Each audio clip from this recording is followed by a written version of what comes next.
জীবনে আমরা যত ভয়ানক অভিজ্ঞতার মধ্য দিয়ে যাই, তখন আমরা এভাবে প্রশ্ন করি যে আমাকে কেন এই বিপদে ফেলা হলো, কেন আমার সাথে এমন হচ্ছে, আমি কি এমন অন্যায় করেছি, এর থেকে ভালো কি আসবে। আপনাদেরকে বলছি, ওই অভিজ্ঞতাগুলোর প্রত্যেকটাই কোনো না কোনো সহজতা, স্বস্তি বা ভালো সাথে করে নিয়ে আসে, যা আমরা দেখতে পাই না। কিন্তু আল্লাহ বলছেন ওই স্বস্তি সাথেই আছে, তোমাকে এর জন্য অপেক্ষা করতে হবে না। এটা একই সময়ে কষ্টের সাথে সহাবস্থান করে, কষ্টের সঙ্গেই এই স্বস্তির অবস্থান। ইন্না মাআল উসরি ইউসরা। এছাড়াও যখন সাথে শব্দটি ব্যবহার করা হয়, আল্লাহ বলছেন যে স্বস্তিকে কষ্টের সাথে রাখা হয়েছে, স্বস্তিকে কষ্টের সাথে রাখা হয়েছে। যেভাবে তিনি রাতকে দিনের সাথে রেখেছেন, তিনি যেভাবে মেঘমালাকে বৃষ্টির সাথে রেখেছেন, অনেক জিনিস আছে যেগুলো তিনি একত্রে রেখেছেন। এই জীবনে আল্লাহ যা করার সিদ্ধান্ত নিলেন, আমি আর আপনি যদি স্বস্তি পেতে চাই, তিনি ব্যাপারটাকে এমনভাবে ডিজাইন করলেন, কষ্টের মধ্য দিয়ে গেলেই কেবল কষ্টের সাথে স্বস্তি আসবে। এভাবেই তিনি জীবনের সব কিছু ডিজাইন করেছেন। আপনাদের অনেকেই ছাত্র, আপনাকে প্রথমে পড়ালেখার কষ্টের মধ্য দিয়ে যেতে হবে, তারপর আপনি গ্র্যাজুয়েট হওয়ার স্বস্তি লাভ করবেন, পরবর্তী ক্লাসে উত্তীর্ণ হওয়ার স্বস্তি লাভ করবেন। আপনার চাকরির জায়গায় কঠিন পরিশ্রম করতে হবে বোনাসের স্বস্তি লাভ করার পূর্বে, প্রমোশন লাভ করার পূর্বে। কষ্ট ছাড়া এসব ঘটে না। আপনাকে আগে খাদ্যাভ্যাস ঠিক করতে হবে, স্বাস্থ্যকর খাবার খেতে হবে ভালো স্বাস্থ্য লাভ করার পূর্বে। কোনো রোগীকে হয়তো আগে অপারেশনের কষ্টের মধ্যে দিয়ে যেতে হবে সুস্থ হওয়ার আনন্দ উপভোগ করার পূর্বে। এভাবেই আল্লাহ জীবনকে তৈরি করেছেন। আপনাকে কষ্টকর অভিজ্ঞতার ভেতর দিয়ে যেতে হবে যদি স্বস্তি লাভ করতে চান। এটাই আল্লাহ ডিজাইন। ব্যাপারটা এমনই। আপনি এ কথা শোনার পর হয়তো ভাবতে পারেন, আমি তো এখন কঠিন সময় আছি, তার মানে সামনে সহজ সময় আসছে, আর এজন্য আমি এখন বিশ্রাম করব আর সহজ সময় আসার অপেক্ষা করব। না, আল্লাহ আমাদেরকে গভীর একটি বিষয় সম্পর্কে জানাচ্ছেন। আপনাকে কঠিন সময়ে কঠোর পরিশ্রম করে যেতে হবে। বসে বসে এমনটি ভাবলে হবে না যে আল্লাহ তো সহজের প্রতিশ্রুতি দিয়েছেন, তাই আমি তার অপেক্ষায় থাকবো আর বসে বসে কাঁদবো। No. এই জন্য তিনি পরের আয়াতে আমাদের রাসূল সাল্লাল্লাহু আলাইহি সাল্লামকে বলছেন, ফাইদা ফারাগতা ফানসব। শক্তিশালী একটা বাক্য। অর্থ, অতএব যখন আপনি অবসর পান পরিশ্রম করুন। স্বস্তি এবং কষ্টের সাথে এর সম্পর্ক কি? স্বস্তি এবং কষ্টের সাথে এর সম্পর্ক কি? আল্লাহ চান না আমি আর আপনি যেন অলস হয়ে বসে থাকি। যখন আমরা কোনো কঠিন সময় থাকি, তখন আল্লাহ চান আমরা যেন প্রচুর পরিশ্রম করি। অন্য মানুষদের দেখবেন যখন তারা কোনো কঠিন সময় পতিত হয়, সব কিছু ছেড়ে দিয়ে একেবারে হতাশ হয়ে বসে থাকে। তারা নিরাশ হয়ে পড়ে, উদ্বিগ্ন হয়ে পড়ে, সব কিছু বাদ দিতে শুরু করে। কিন্তু বিশ্বাসীদের বেলায় যখন তুমি কঠিন কোনো পরিস্থিতিতে পড়ো, তখন তুমি অবসর পেলেই নিজেকে কঠোর পরিশ্রমে নিয়োজিত করো, নিজেকে কাজে লাগাও, উৎপাদনক্ষম বানাও। উলামারা এই আয়াত নিয়ে প্রচুর মন্তব্য করেছেন। যখন দাওয়ার কাজ থেকে অবসর পান, তখন নিজেকে ইবাদতের কঠোর পরিশ্রমে নিয়োজিত করুন। ইবাদত থেকে অবসর পাওয়ার পর দাওয়ার কাজে আত্মনিয়োগ করুন। রাসূলুল্লাহ সাল্লাল্লাহু আলাইহি সাল্লামকে বলা হচ্ছে, এক কাজ থেকে অবসর পাওয়ার পরে অন্য কাজে নিজেকে ব্যস্ত রাখুন। আমার আর আপনার জন্য প্রশ্ন হলো, কত সময় আমরা অপচয় করি এমনটা ভেবে যে জীবন কত দুর্বিষহ। অলস হয়ে বসে থাকি, কিছুই করি না, নিজের মনকে নেতিবাচক চিন্তায় ডুবিয়ে রাখি, সম্পূর্ণ অকার্যকর আর অকর্মণ্য হয়ে বসে থাকি। অথচ আল্লাহ বলছেন, তোমার হাতে অনেক বেশি অবসর সময় আছে আর তুমি এই সময়ে কোনো কাজেই লাগাচ্ছ না। যখন আপনি নিজেকে কোনো পরিশ্রমে নিয়োজিত না করেন, তার মানে আপনি কষ্টকে জেতার সুযোগ দিচ্ছেন। আয়াতটা শুরু হয়েছে ফা অক্ষর দিয়ে, ফা আস-সাবাবিয়া, অর্থাৎ অতএব। তুমি যেহেতু স্বস্তি কামনা করো, তাই তোমার নিজেকে পরিশ্রমে নিয়োজিত করতে হবে। এটা শেখার ফলে তোমার উচিত নিজেকে পরিশ্রমে নিয়োজিত করা। তাই আমার আর আপনার উচিত একটি অর্থপূর্ণ এবং প্রোডাক্টিভ জীবনযাপন করা। মাঝে মাঝে জীবনে অতিরিক্ত চাপের কারণে আমরা ভেঙে পড়ি। আমরা সহজেই একেবারে ভেঙে পড়ি, দুঃখ, হতাশায়, উদ্বেগ বা উৎকণ্ঠায়। এরকম হওয়া দোষের কিছু নয়, কিন্তু আমাদেরকে শিখতে হবে কিভাবে আল্লাহর কিতাবের মাধ্যমে এই কষ্টকর অভিজ্ঞতার সময় মানসিক শক্তি অর্জন করব। রাসূলুল্লাহ সাল্লাল্লাহু আলাইহি সাল্লাম যেসব কাজে নিজেকে ব্যস্ত রাখতেন, তা ছিল দুই রকমের। এটা মনে রাখতে চেষ্টা করুন। দুই ধরনের কাজ আছে যা আপনাকে ব্যস্ত রাখতে পারে। আমি আপনাদের জন্য তৃতীয় আরেকটি যুক্ত করব।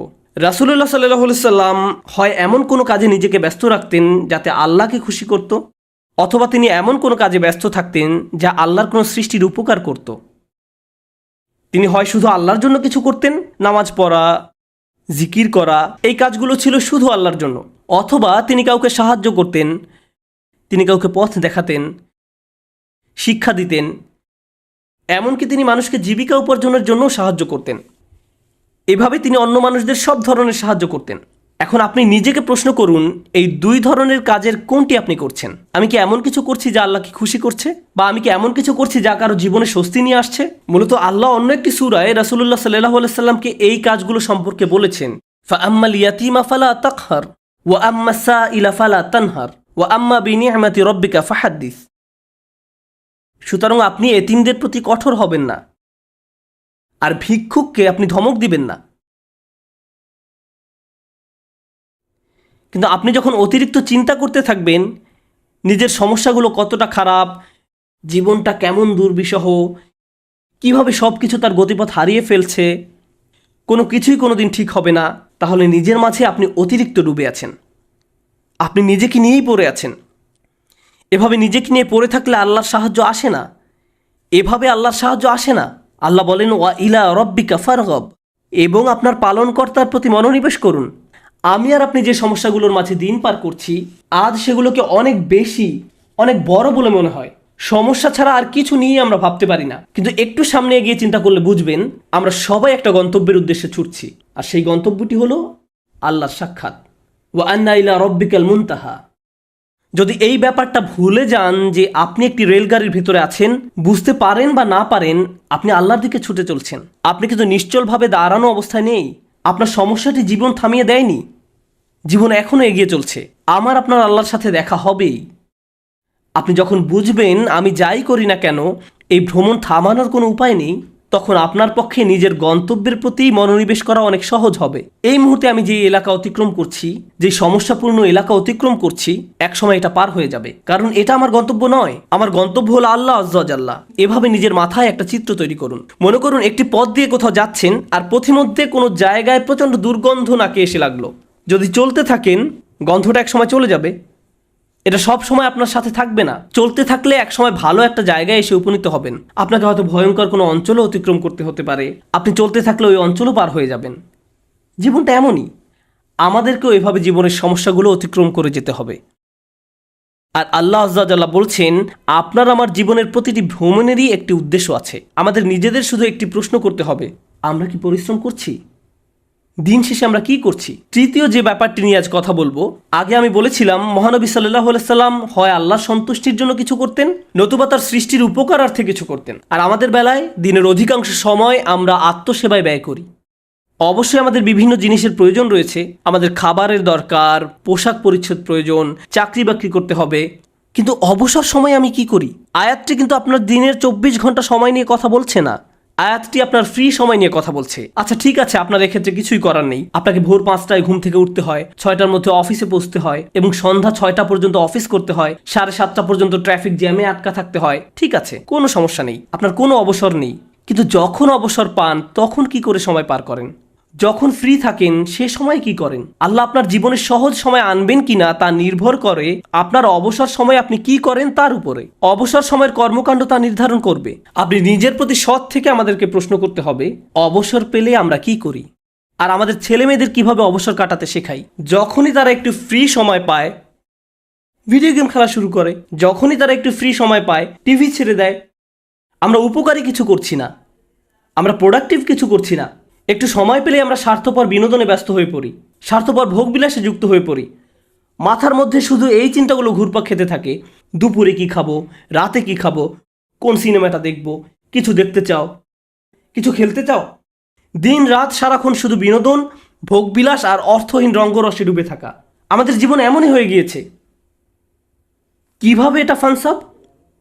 এটা ফানসাব নয়, আল্লাহর এই নির্দেশে ফাইজা ফারাগতা ফানসব। কোনো ব্যক্তি যদি এভাবে আমোদ প্রমোদের মাঝে নিজেকে হারিয়ে ফেলে তখন কি হবে জানেন? এগুলো তার জীবনকে আরো কঠিন করে তুলবে।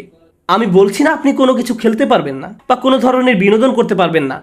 আমি জানি এটা গ্রীষ্মের সময়, স্কুল ছুটির কারণে বাচ্চারা এখন খেলাধুলা করতে চায়, এটা ঠিক আছে, কিন্তু তাদেরকে একই সাথে শেখাতে হবে কিভাবে সময়ের উত্তম ব্যবহার করতে হয়। তারা এটা শিখতে পারবে না যদি তারা আপনার কাছ থেকে না শেখে। আমরা যদি অবসর সময় পেলেই অপচয় করা শুরু করি, অর্থহীন কাজে নষ্ট করে ফেলি, উপকারী কোনো কাজে সময় ব্যয় না করি, তাহলে তারাও এই অভ্যাস আমাদের কাছ থেকে আয়ত্ত করবে।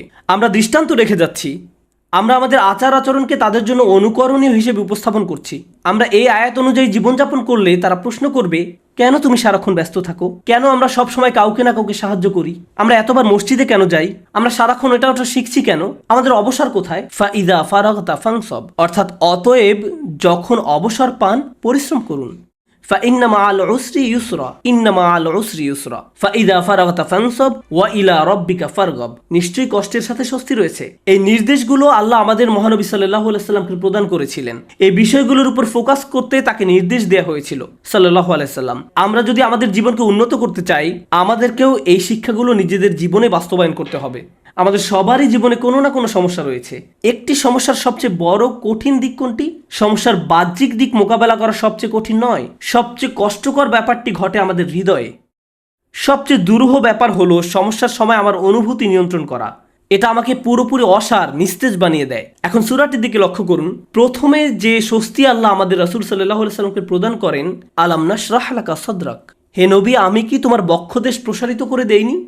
আমি তোমাকে প্রশান্তি দান করেছি। এখন মানুষ যখন শুনতে পায় আল্লাহ সুবহানাহু ওয়া তাআলা মহানবী সাল্লাল্লাহু আলাইহি সাল্লামকে মানসিক প্রশান্তি দান করেছেন, একজন মানুষের জন্য সম্ভাব্য সবচেয়ে যাতনাদায়ক সময়েও তিনি মানসিক দিক থেকে প্রশান্তিতে ছিলেন। ফাইদা ফারাগতা ফানসব ওয়া ইলা রাব্বিকা ফারগব, অতএব যখন অবসর পান পরিশ্রম করুন এবং আপনার পালনকর্তার প্রতি মনোনিবেশ করুন।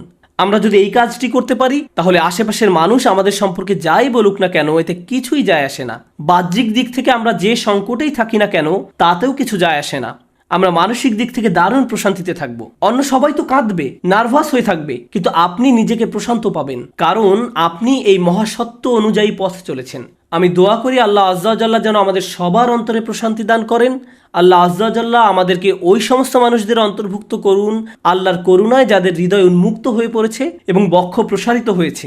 আমি দোয়া করি আল্লাহ আমাদের দৃঢ় মনোবলওয়ালা মানুষদের অন্তর্ভুক্ত করুন, যেন আমরা আমাদের সময়ের সর্বোত্তম ব্যবহার করতে পারি এবং এর ফলে আল্লাহ আজ্জা ওয়া জাল্লা আমাদের জীবনের কষ্টের চেয়েও বহুগুণ বড় স্বস্তি নিয়ে আসেন।